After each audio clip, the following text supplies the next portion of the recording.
If you want to talk about Trump, we can talk about Trump. But if you just talk about Biden, one of the things that I don't like has nothing to do with any of his choices, is that he's mentally compromised. I think there's something wrong. And I think it's clear. As if the other guy isn't. Well, okay, he speaks much clearer. He might be crazy. He might be a sociopath. Is crazy. He's crazy and stupid. Say all those things, but it still doesn't take away from the fact that there's something wrong with Biden. Okay. Well, again, we're living in a world where perfect is not on the menu. These are the choices we're going to have. This is going to be who's running next time. I mean, you can't really believe that this guy is not worse than Joe Biden. I mean, I agree. Biden is not a great president. And the Hunter Biden stuff is a stinky not a conspiracy, a stinky scandal that stinks to the high heavens. If you think that in any way compares to what Trump tried to do, you just cannot tell unlike things apart. All right, folks. Well, today we have another example of Bill Maher almost getting it and then just not getting it. Right? Because he has these moments where you start to think maybe he's having an awakening. Maybe he's having an epiphany on certain issues. He will call out the woke. He will call out many of the things on the left that other leftists have canceled him for, disavowed him for, all of this. But much like the Vivek Ramaswamy interview, he cannot get over this personal and irrational hatred of Donald Trump. And recently he went on the Joe Rogan Experience, and much like the Vivek interview, where it starts off, they're actually having a reasonable conversation. And don't get me wrong, Bill Maher is still a liberal. There's still a lot of things I disagree with him on, but he certainly has his moments where, regardless of how much I agree, he's sensible, right? You can sit down and listen to him. At the very least, you can respect, here's an interesting guy with interesting ideas. We can hear it out. And then he snaps into his Donald Trump mode, where one moment he'll be criticizing CNN and MSNBC and Fox News and corporate media, rightfully in general. And then on the topic of Donald Trump, he becomes establishment liberal corporate media. And frankly, I don't know if the guy's ever going to totally get it. But just to start off here, I want to show you the contrast of Bill Maher on some other issues versus Bill Maher when it comes to Donald Trump, where he completely just loses his mind and just can't get over his own head on this issue. I'm going to start by playing this. Here's another part in the podcast where they talk about the issue of crime, okay? And they talk about how liberal cities are getting crazy with these crime policies. And then Bill Maher says something that I didn't even expect him to say, but I totally agree with, and I'm sure other liberals will call him racist for this, where he goes to the heart of a cultural problem in the black community and actually just calls it out pretty bluntly and straightforward. And take a listen to what he says here. In the way that they should be. It's amazing how black lives don't seem to matter when they're taken by black lives. A lot of the murders that happen are over nonsense. You know, somebody dissed you on social media or made fun of your sneakers or some shit. I mean, some of it is drug turf and that kind of stuff. Yeah. But I think some of it is just bullshit, and I don't understand why there isn't a more concerted effort to shine a spotlight on that. And where are the leaders of the community, the people who would have such cachet among those young African American men, because that's who's killing each other. Yeah. Young African American men, to say, cut it out. Right. What the fuck are you doing, killing each other? If there was a concerted effort by people in the music industry, people in sports who they look up to, wouldn't that have an effect? I don't know. You know, at this point, worth a try. So that's a pretty, like I said, Bill Maher, I know sometimes is anti-woke, quote unquote, but that's something I was a little bit even surprised to hear him say, because to go to the heart of it and say, like, it's not just about policies and it's certainly not just because all the cops are racist, but actually there's a severe cultural problem where, these teenagers and stuff need to stop killing each other. I was surprised to hear him say that, honestly. And and I hear stuff like that, and you hear the rest of this podcast where they're talking about certain issues. I'm like, look, I'm not expecting Bill Maher to ever become a conservative. But maybe he's starting to become a sensible guy that, you can talk to and listen to and sometimes relate to, sometimes agree, sometimes disagree. And then, like I said, when it comes to the topic of Donald Trump, he just completely loses his mind. He snaps back into NPC programming. Take a listen here to, when Bill Maher goes back to being Bill Maher. Here you go. The Joe Rogan Experience. And so he just goes along with all the woke nonsense because he doesn't want to fight that wing of his party. He can't afford to have a battle on the left. Yeah. So that's my big issue with him. I know you have others. Well, my biggest issue is he lies a lot, and he's probably... Well, certainly not more than Trump. Oh, please. Come on, well, man. listen, I think they both lie. I mean, I don't like that more than this guy. Because I want to just, if you want to talk about Trump, we could talk about Trump. But if you just talk about Biden, I don't think comparing him to Trump does anybody any good. You just look at the Burisma situation. Does because they're running against each other. Yeah. Okay. See, that's an example of what I'm talking about. Bill Maher will go out there and say, yeah, I don't really like Biden. Biden is not really a great president. Look at all this stuff. But Trump. See what I'm saying? That gut reaction here. Take a listen to this. Okay. So it's kind of necessary. It could if you want to talk about in terms of an election, but you talk about in terms of the guy who's in office right now, like, why don't I like him? Well, one of the things that I don't like has nothing to do with any of his choices, is that he's mentally compromised. I think there's something wrong. And I think it's clear. As if the other guy isn't. Well, okay, he speaks much clearer. Again. He might be crazy. He might be a sociopath. Is crazy. He's crazy and stupid. Say all those things, but it still doesn't take away from the fact that there's something wrong with Biden. Like, he makes up words. He stumbles through things. It seems like he doesn't know where he is half the time. He's very, very old. That's my problem with him. Okay. Well, again, we're living in a world where perfect is not on the menu. These are the choices we're going to have. This is going to be who's running next time. You're going to have a doddering old man. Do you definitely think that Biden's going to make it to the 2024 elections? Because I'm not convinced. Well, who knows? Yeah, he might not, and so might not Trump. I'll give you this point. Trump looks a lot and sounds a lot more hearty and robust and healthy. That's true. He's a city roach. He eat the worst things he eats, the stronger he gets. You cannot kill him. No, I agree. He's also the only guy that didn't noticeably age the moment he got into the White House. No, we did. We aged when he was... You chose to. Because when you look at it, 2017, before COVID, in retrospect, maybe I'm just nostalgic, but, despite all the divide in this country, and it was nasty, it still is nasty, comparatively speaking, things were pretty good. I remember being a young person in high school and thinking about the state of the economy and all that stuff, and I was optimistic. The economy's doing good. I'll probably graduate into a good job market and all that stuff. And then look where we are now, right? But that probably ages a lot of people much more. But Bill Maher, like I said, Trump derangement syndrome. What are you going to do about that? I don't know.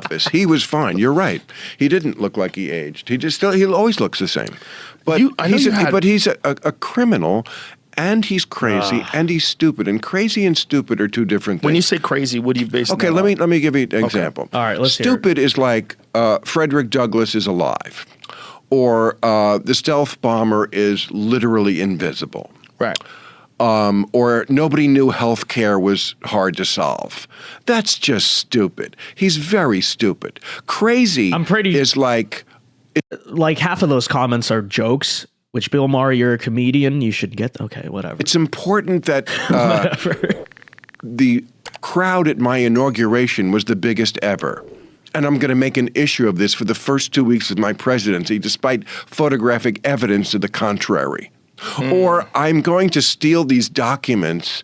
That's a big deal to him that he tweeted about the inauguration. See, he can posture himself as this, I'm a rational guy, reasonable, all that stuff. But when it comes to Trump, he's not reasonable. He is deranged over Trump tweeting about his inauguration size in 2017. Get over it, dude. Seriously, get over it. I don't even know what they are, and I don't care, and I'm going to put them next to the toilet at Mar-a-Lago, and then I'm going to fight you to take them back, or not conceding the election. Biden did the same thing. Those things are crazy. Or thinking I can somehow charm Kim Jong-un in Korea, although that might be stupid. Sometimes it crosses the line between both. But he's... Okay, and on that front, Bill...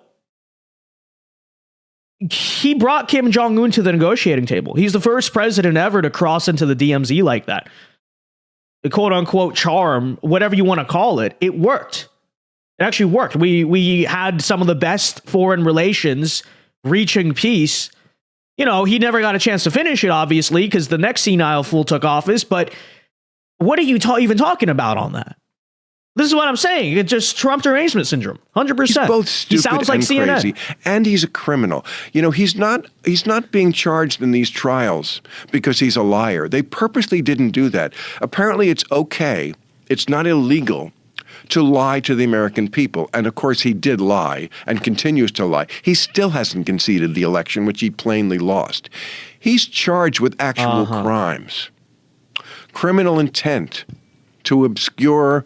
I forget what the actual name of the law is, but criminal intent to basically steal the election or to coerce people in the states from. I forget what it is. So he doesn't even remember the charges, which I'm not attacking him just for that. I can't memorize the charges specifically against Donald Trump either. However, when you have this very memorized script against him because you just can't stand the guy, and let me go on my rant about why Donald Trump is such a bad guy, and then you just lose track of it because you're just boiling with so much hatred and emotion, and you can't even remember why you hate the guy, which really, that's what I see in Bill Maher, right? He just, Donald Trump. Why do I hate him? Right? It is something to point out. I mean, you can't really believe that this guy is not worse than Joe Biden. I mean, I agree. Yes, Biden you can. is not a great president. And the Hunter Biden stuff is a stinky not a conspiracy, a stinky scandal that stinks to the high heavens. If you think that in any way compares to what Trump tried to do, you just cannot tell unlike things apart. And you're saying this. And, even forget the personal stuff, which I would argue Joe Biden is an extremely corrupt president, but regardless, I don't think that's the reason why Joe Rogan seems sympathetic to Trump. Because if I were to try to read him, I don't think Trump is Joe Rogan's first choice, but you can kind of tell he's open to it, right? I think he prefers the Trump days over Biden 100%. But Bill, a big reason why so many Americans do prefer Trump over Biden is because materially, now obviously you're a rich Hollywood liberal and you've been being paid for the last few decades, so you don't know about this. But materially speaking, and even just kind of in a sense, spiritually speaking, in the sense that things were just kind of more optimistic, were they not? Right? You didn't have this foreboding about the future of the country, at least as much. Is that a lot of people were doing better under Donald Trump than Joe Biden. A lot of average Americans were. Of course, you don't know about that because you've been doing the same, right? But that's the situation, okay? And that's honestly why a person like Joe Rogan is more sympathetic to Donald Trump. Because he's like, well, look, at least the country was doing slightly better. At least some things weren't so dysfunctional like they are now. And Bill, perhaps if you kind of removed yourself from this personal vendetta you have against the guy, you would see that stuff. Because sometimes, like I said, he does have his moments where he sees what's wrong with Biden. He sees what's wrong with the left. He certainly understands what's wrong with the country at the moment. But he can't get over this, I don't like Donald Trump personally thing.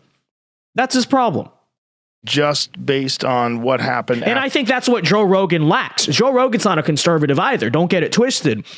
But Joe Rogan doesn't have that personal derangement of Donald Trump. That's why he kind of sees this on a centrist playing field of, oh, well, a lot of things were better under Trump than Biden, are they not? Bill Maher can't get over it, though. After the election.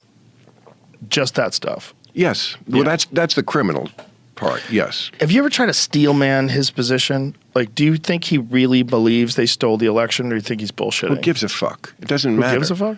Who gives a fuck if he really believes it? But it does matter, actually. It matters a lot with his criminal cases and all that. It totally does matter. Because, a lot of this stuff, what they're doing is criminalizing the free speech and whatnot. And if he genuinely believes that the election was stolen and he was pursuing legal means to have those results investigated and audited and all that stuff, that is not criminal. Right? So it absolutely does matter. But to Bill, it doesn't matter, obviously, because Bill just hates Donald Trump, right? But I mean, he's a dangerous guy. The idea that he could be president again, as opposed to Joe Biden, again, Joe Biden, not my first choice, not my 100th choice, but the other guy is a crazy, stupid criminal.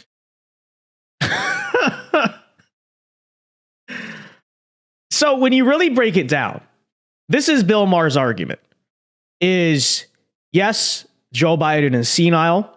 Yes, Joe Biden enables the crazy woke left that is train wrecking the country, which Bill Maher doesn't like them. Bill Maher doesn't even like that side of the left.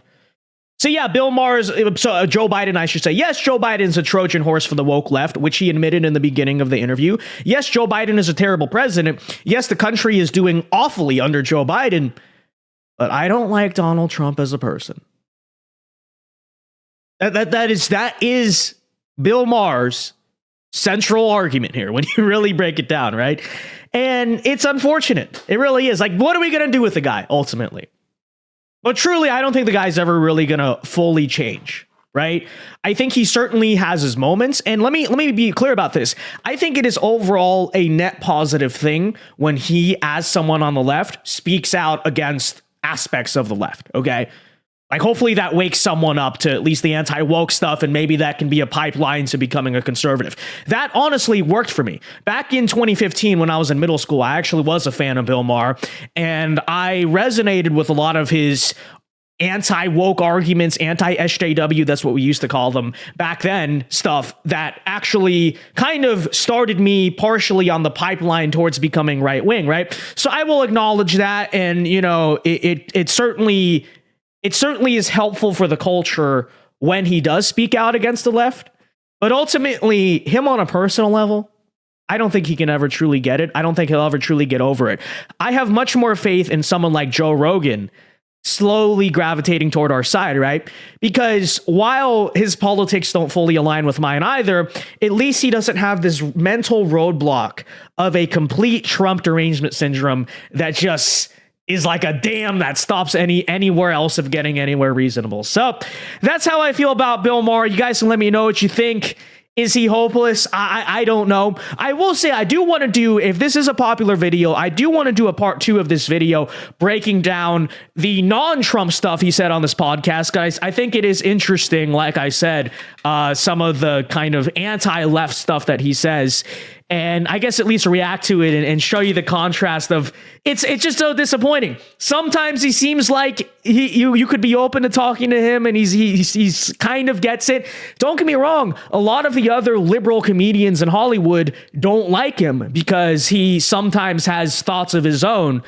But then you get stuff like this, and it is what it is. But let me know what you think in the comment section down below. Be sure to leave a like on the video, subscribe to the channel if you are new. And until next time, folks, Alpha Moves only. God bless. Have a very good day, and peace.